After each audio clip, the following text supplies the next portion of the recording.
The transport ship shuddered as it passed through the energy barrier surrounding the Zephyrian home world. Marcus Kane pressed his face against the small porthole, watching as towering spires of living crystal pierced the purple sky. Like frozen lightning, the planet's surface gleamed with an otherworldly beauty that made his chest tighten with both wonder and dread. He flexed his wrists against the energy, shackles binding them behind his back. The restraints hummed with a low frequency that made his bones ache, but he had learned to ignore the pain during the 3-week journey from the outer colonies. The Zephyrian guards flanking him remained silent, their tall, graceful forms swaying slightly with the ship's movement. Their skin held a faint luminescence that reminded him of moonlight on water, and their elongated skulls were crowned with what looked like natural fiber-optic strands that pulsed with soft blue light. "Beautiful, isn't it?" One of the guards finally spoke, her voice carrying the musical quality that all Zephyrians possessed. "Your crude human settlements could never achieve such harmony with nature." Marcus said nothing.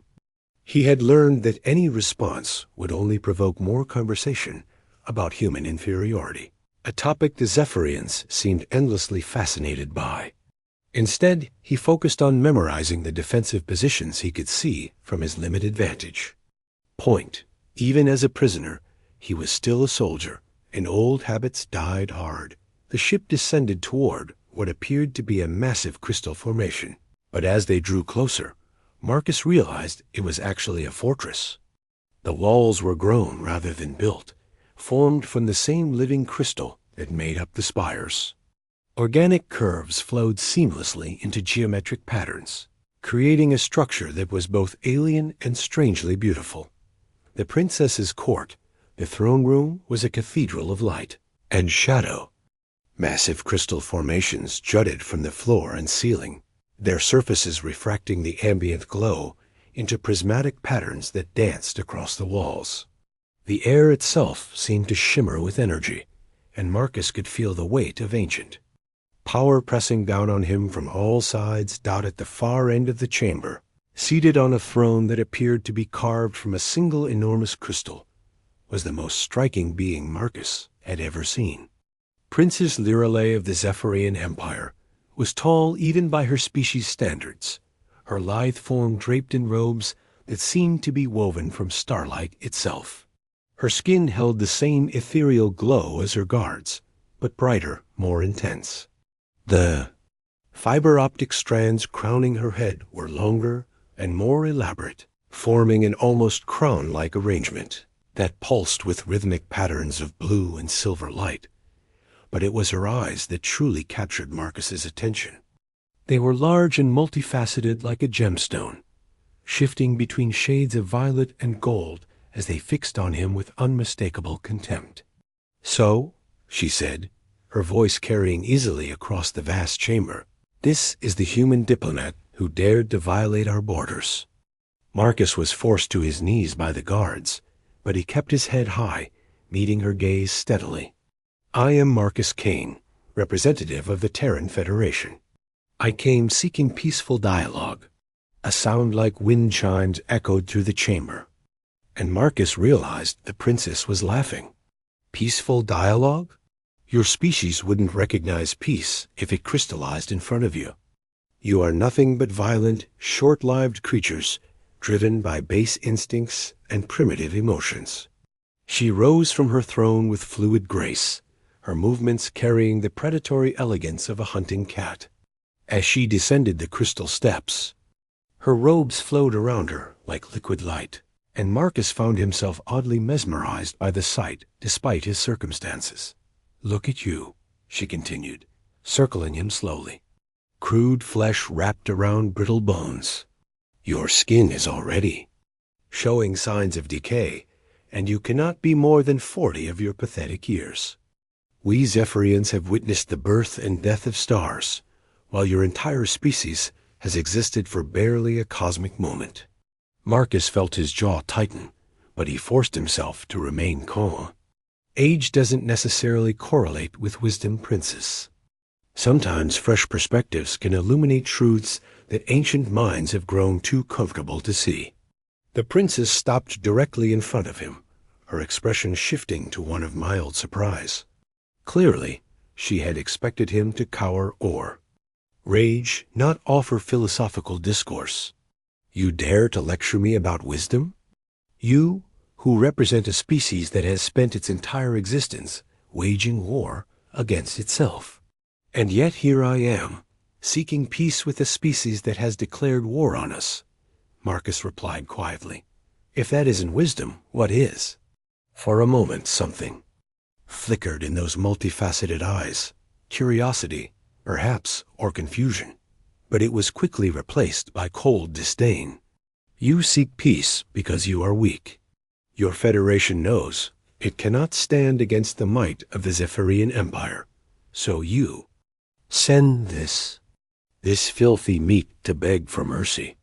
The words hit Marcus like a physical blow. He had been called many things in his military career, but never had an insult carried such casual, absolute contempt. He was not just being insulted, he was being dismissed as something less than a person, less than a living being worthy of basic respect. "Take this creature to the detention chambers," the princess commanded, waving a dismissive hand. "See that it is contained properly. I will not have its primitive emissions contaminating my palace." The prison cell, the detention chamber, was a marvel of Zephyrian engineering, simultaneously beautiful and terrible. The walls were formed from the same living crystal as the rest of the fortress, but these surfaces were designed to be prison bars made of light itself. Energy barriers hummed at the boundaries of the small space, creating a cage that was both visible and impenetrable.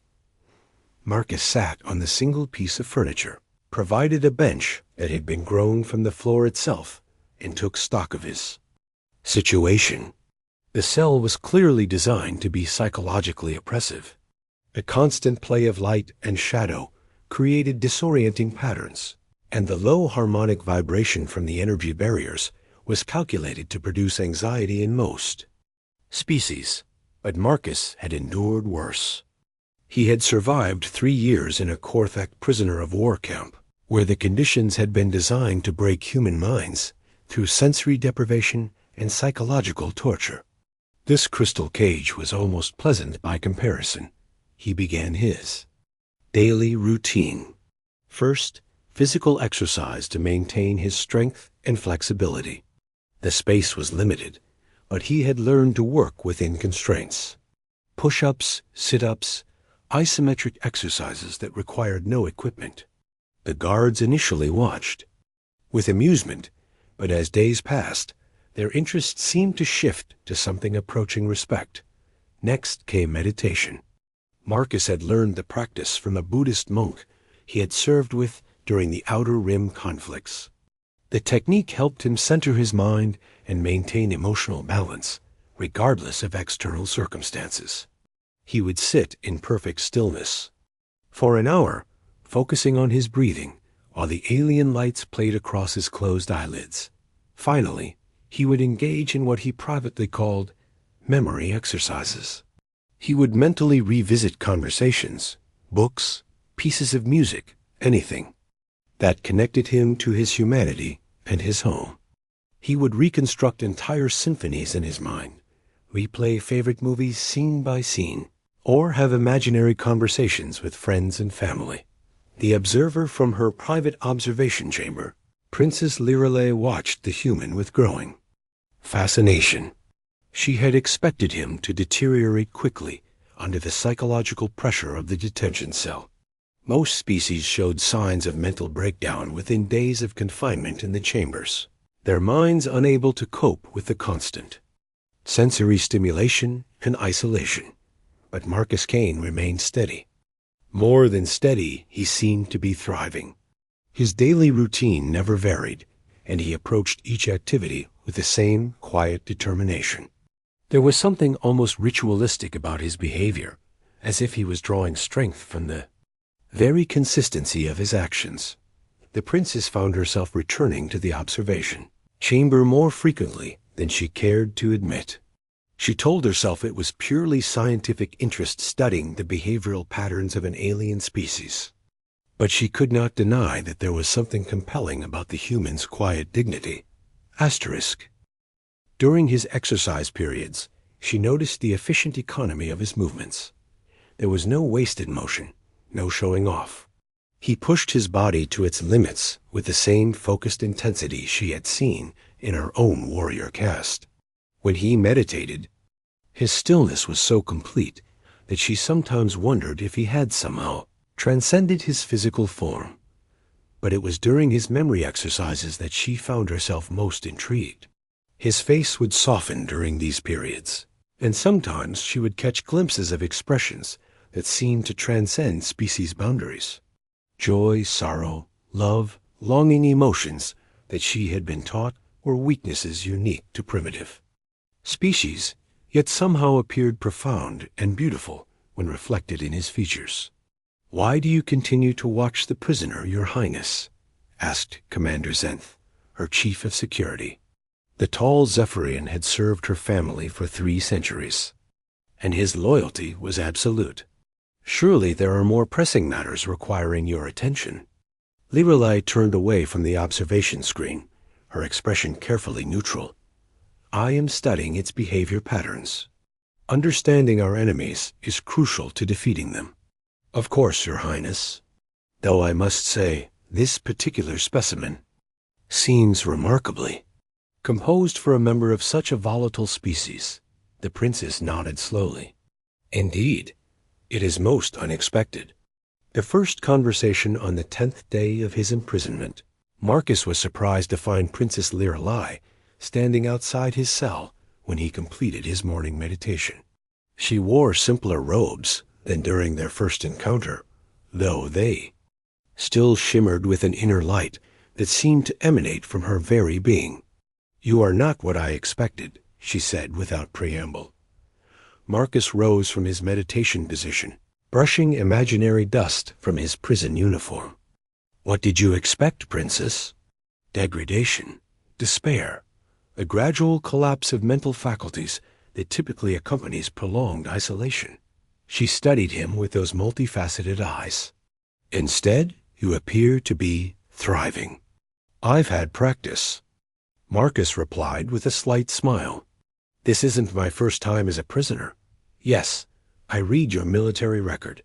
The Korthic camps." She paused, and for a moment, something that might have been respect flickered in her expression. 3 years of captivity. Most humans do not survive such ordeals. "Most humans don't have to," Marcus said quietly. "I was one of the unlucky ones. But I learned something valuable during those 3 years." "Which was?" Marcus moved closer to the energy barrier, close enough that he could feel its warmth against his skin. "I learned that they can imprison my body, but they cannot imprison my mind unless I let them. Every day I choose to remain myself, to hold on to my humanity and my dignity, is a victory they cannot take away." The princess was quiet for a long moment, her crown of fiber optic strands pulsing with a slower rhythm than usual. "You speak of humanity as if it were something precious. Yet from what I have observed, humans are violent, chaotic, driven by base emotions and primitive instincts." "We are all of those things," Marcus agreed. "But we are also capable of extraordinary love, sacrifice, and beauty. We create art that moves the soul, music that can bring tears to the eyes, literature that explores the deepest questions of existence. We are capable of acts of selfless heroism that defy all logical explanation. Such things are evolutionary weaknesses," Lirelai said, but her voice lacked conviction. "They serve no practical purpose, don't they?" Marcus asked. "What is the point of survival if there is nothing beautiful or meaningful to survive for? What is the value of perfection if it cannot be shared or appreciated?" The princess had no immediate answer. She stood there for several minutes, her expression thoughtful, before turning away without another word. The seed of doubt that night. Princess Lirelai found herself unable to achieve the meditative state that typically preceded her rest cycle. The human's words echoed in her mind, challenging assumptions she had held for her entire existence.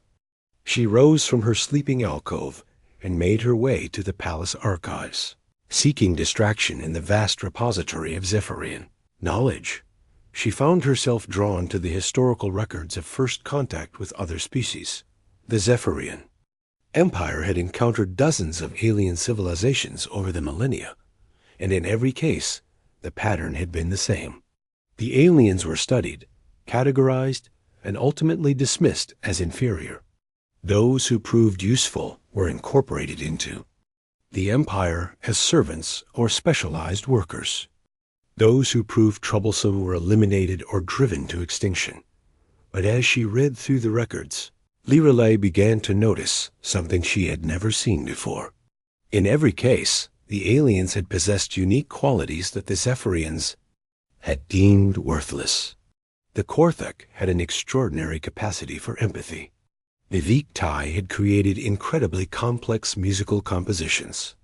The Thylorians had developed philosophical systems that explored concepts of meaning and purpose. All of these qualities had been dismissed as evolutionary weaknesses. All of these species had been conquered or destroyed for the first time in her life. Princess Lirelei found herself wondering if perhaps the Zephyrians were the ones who were missing something essential. The breaking point and revelation 3 weeks into his captivity, Marcus Kane made a discovery that changed everything. During his daily exercise routine, he had been systematically testing the structural integrity of his cell, looking for any weakness that might be exploited. It was more habit than hope. The Zephyrian technology was far too advanced for him to overcome with primitive human engineering. But while running his hand along what appeared to be a seamless section of crystal wall, he felt a slight vibration that was different from the others. The pattern was regular, rhythmic, almost like a heartbeat. More intriguingly, it seemed to respond to his touch, growing stronger when he pressed his palm against the surface. Over the following days, he began to decode the pattern. It was a communication system. He realized a way for the living crystal to transmit information throughout the fortress. The Zephyrians had integrated their technology so completely with biological systems that the entire structure was essentially a single, vast organism. And if he could understand the language it spoke, he might be able to learn things that could save both their species. The breakthrough came during his 4th week of imprisonment. While practicing his meditation against the responsive section of wall, Marcus felt the crystal's vibrations suddenly intensify. Images flooded his mind, not his own memories, but data flowing through the fortress's neural network. He saw a star, charts, tactical displays, fleet movements, and most terrifyingly, invasion plans. The Zephyrian Empire was not just planning to conquer the human colonies. They were preparing for a massive assault on Earth itself, one that would result in the complete annihilation of humanity. But that wasn't the worst part. The invasion was being launched not out of military necessity, but as a preemptive strike against a threat that hadn't yet materialized. The Zephyrians had detected something approaching from the galactic rim, something that terrified them so much they were willing to commit genocide to prevent it from finding potential allies among the younger species. The escape attempt. Marcus knew he had to get word to Earth, but escape from a Zephyrian fortress seemed impossible. The energy barriers were impenetrable, the guards were constantly alert, and even if he somehow managed to reach the surface, he had no way to send a message across interstellar distances, unless he could access the fortress's communication systems. Living crystal network that had shown him the invasion plans was the same system the Zephyrians used for all their communications. If he could somehow interface with it directly, he might be able to send a warning to the Terran Federation. It was a desperate plan with virtually no chance of success, but it was the only option he had. He began by deepening his connection to the crystal wall during his meditation periods. The process was exhausting and dangerous. The alien neural patterns were not designed for human minds, and he could feel the strain threatening to tear his consciousness apart. But gradually, he learned to navigate the data streams, to find the pathways that led to the fortress's central communication hub. The opportunity came during a shift change among the guards. For exactly 3 minutes, his cell would be monitored only by automated systems. It wasn't much time, but it would have to be enough. Marcus pressed both palms against the crystal wall and opened his mind completely to the alien network. Pain shot through his skull as foreign data patterns invaded his consciousness, but he pushed through it, following the communication pathways deeper into the fortress's neural core. He found the transmission array and began composing his message. A compressed data burst containing everything he had learned about the Zephyrian invasion plans and the approaching threat from the Galactic Rim. The message would be encrypted using a cipher known only to the highest levels of Terran Federation intelligence, ensuring that even if the Zephyrians intercepted it, they wouldn't be able to decode it in time. But as he prepared to send the transmission, alarms began screaming throughout the fortress. The automated systems had detected the unauthorized access to the communication network.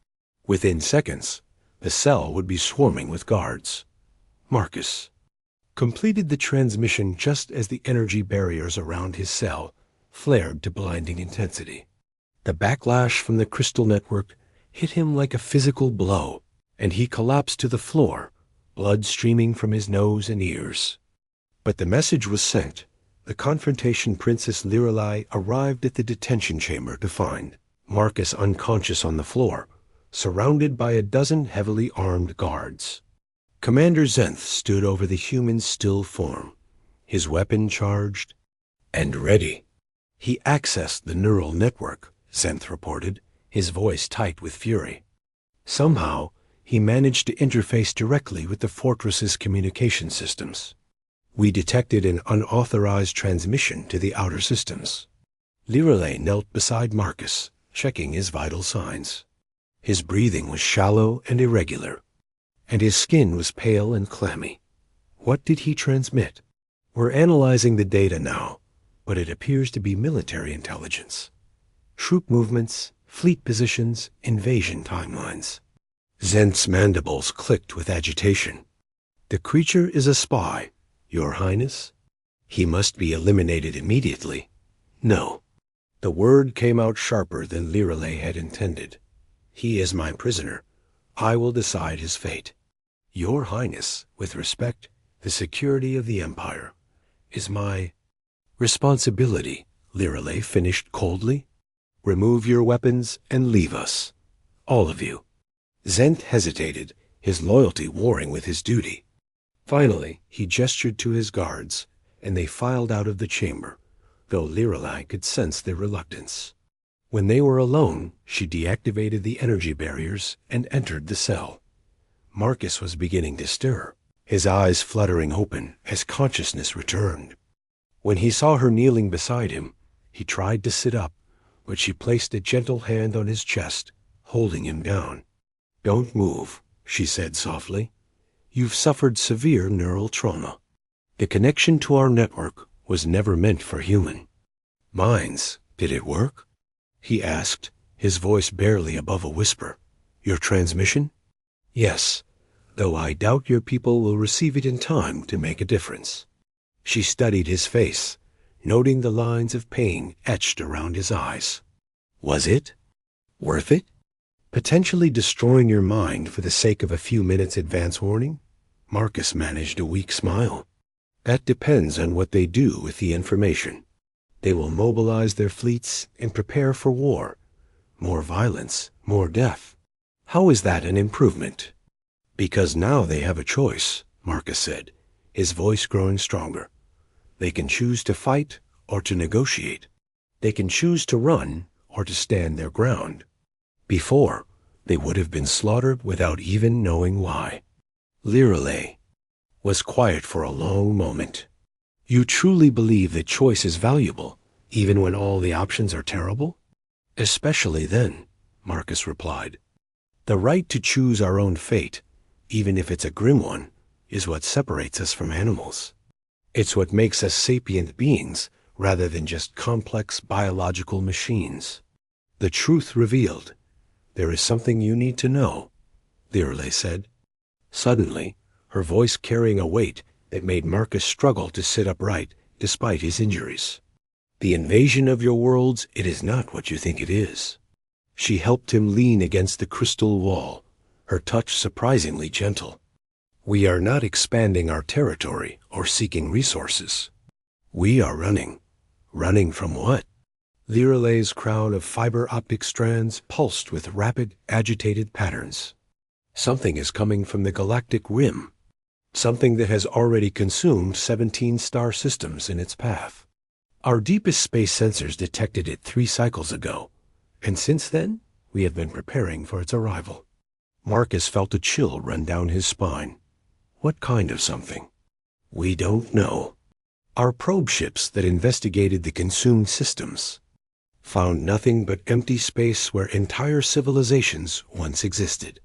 No debris, no energy signatures, no trace that billions of beings had ever lived there. She paused, her expression haunted. It is as if they were simply erased. And you think this thing is headed for Zephyrian space?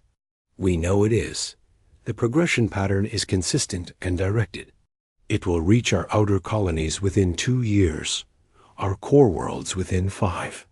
Lirelei's voice dropped to barely above. A whisper. We have tried everything. Our most advanced weapons, our most sophisticated defenses, our most brilliant strategic minds. Nothing we possess can stop it. Marcus felt the pieces clicking into place. So you're planning to conquer human space and use our worlds as a buffer zone. Not just a buffer zone, Lirelei said, her eyes meeting his. We intend to evacuate our entire population to your systems and abandon our ancestral worlds to this ... entity. Your people would be relocated to serve as a labor force for the reconstruction of our civilization. Relocated, Marcus repeated, the euphemism bitter in his mouth. You mean enslaved? We mean preserved, Lirelei corrected, though she couldn't meet his eyes. It is not ideal, but it is survival. For both our species. Marcus was quiet for a long moment, processing the implications. What if there was another way? There is no other way. We have explored every possibility. Have you? Marcus asked. Have you considered working with humanity instead of conquering us? Have you thought about combining our different strengths and approaches to find a solution neither species could achieve alone? Lirelei's expression shifted to one of confusion. Why would we do that? Humans are primitive, chaotic, illogical. What could you possibly contribute to a problem that has stymied our greatest minds? Maybe that's exactly what you need, Marcus said, his voice growing stronger despite his injuries. Maybe the reason you can't solve this problem is that you're all thinking about it the same way. Maybe you need someone who thinks differently, who approaches problems from an entirely different perspective. You're suggesting that human irrationality could be an advantage? I'm suggesting that human creativity could be a game changer, Marcus replied. We don't always follow logical paths to solutions. We make intuitive leaps. We try impossible things. We find ways around problems that shouldn't exist. We're very good at adapting to circumstances that should be lethal. Lirelei was quiet for a long time, her fiber optic crown pulsing with slow, thoughtful patterns. Even if that were true, even if humans could contribute something valuable, it would never be accepted by the High Council. They would never agree to treat your species as equals. Then don't ask them, Marcus said simply. Ask yourself, what do you think is the right thing to do? The moment of truth, Princess Lirelei stood in the center of her private chambers, surrounded by holographic displays showing the deployment of the Zephyrian fleet. In 12 hours, the invasion of human space would begin. In 48 hours, the first human worlds would fall. In less than a week, Earth itself would be under siege. Everything was proceeding according to plan. The plan she had helped to develop. the plan she had endorsed before the High Council, the plan that would save her people and destroy his. Could not stop thinking about Marcus Kane. For 3 days, she had been trying to convince herself that he was just another prisoner, that his words were the desperate lies of a condemned being. But every time she closed her eyes, she saw his face during their conversations. She saw the quiet dignity with which he faced his captivity, the genuine concern in his voice when he spoke of both their species' survival, the way he had smiled when he talked about choice and freedom. She had never met anyone like him. In her 3 centuries of life, she had encountered thousands of beings from dozens of species, but none had ever made her question the fundamental assumptions of her existence. None had ever made her feel that perhaps there was something missing from her perfect, logical, crystal-clear world. Asterisk. The realization hit her like a physical blow. She was in love with him. It was impossible. It was illogical. It was a betrayal of everything she had been taught about the superiority of her species and the weakness of emotional attachment. But it was also undeniably true. She loved his courage, his compassion, his refusal to surrender his humanity, even in the face of overwhelming odds. She loved the way he found beauty in imperfection, strength in vulnerability, hope in despair. She loved the warmth in his eyes when he looked at her, as if he saw something worthy of respect despite everything that had passed between them. And in a few hours, she would be responsible for the destruction of everything and everyone he cared about. The plea Marcus was meditating when she arrived at his cell, but this time she didn't wait outside the energy barrier. She deactivated the field and entered, moving to sit on the floor beside him. "The invasion begins in 12 hours, she said without preamble. Marcus opened his eyes, unsurprised by her presence. "I know. I can feel it in the fortress's neural network. The preparation, the excitement, the fear." "Fear? Your people are afraid," Marcus said gently. "They're trying to hide it behind duty and necessity, but they're terrified. They know that what they're about to do is wrong, but they're doing it anyway because they can't see any other choice." Lirelei was quiet for a moment. "I could stop it," she said finally. "Could you? I am the heir to the Empire. My word carries weight with the High Council. If I presented a convincing alternative, they would listen. And do you have a convincing alternative?" Lirelei looked at him, her multifaceted eyes reflecting the soft light of the crystal walls. "I have you." Marcus felt his heart skip a beat. "What do you mean?" "I mean that you are right. We need your people's help, not their subjugation. We need their creativity, their adaptability, their willingness to try the impossible." She paused, her voice dropping to a whisper. "And I need you. Lirelei, I know what you're going to say. That it's impossible, that our species are too different, that there's too much history between us. But I don't care about any of that." She reached out and took his hand, her touch electric against his skin. "I can't bear the thought of losing you. I can't bear the thought of being responsible for the destruction of everything that makes you who you are." Marcus squeezed her hand, feeling the warmth of her luminescent skin. "What are you asking me to do?" "Help me convince the High Council to call off the invasion. Help me find a way for our species to work together instead of one destroying the other. Help me save both our worlds. And if I succeed? If we manage to convince them? What then?" Lirelei met his eyes, her expression vulnerable in a way he had never seen before. "Then stay with me. Help me lead our people into a new age of cooperation and understanding. Help me become the kind of leader who sees strength in diversity rather than weakness in difference." Marcus was quiet for a long moment, considering the magnitude of what she was asking. "You're offering to change the course of galactic history for the sake of a relationship between two beings who should be enemies." "I'm offering to change the course of galactic history for the sake of doing what's right," Lirelei corrected. "The relationship is just a very compelling motivation. Marcus smiled, and for the first time since his capture, it reached his eyes. Then yes, I'll stay. I'll help you. I'll stand by your side and face whatever comes next. Lirelei felt actual tears forming in her eyes for the first time in her life. Thank you, she whispered. Thank you for giving me the choice. Marcus replied, lifting their joined hands to his lips and pressing a gentle kiss to her knuckles. Thank you for believing that sometimes the most logical thing to do is to follow your heart. The new beginning.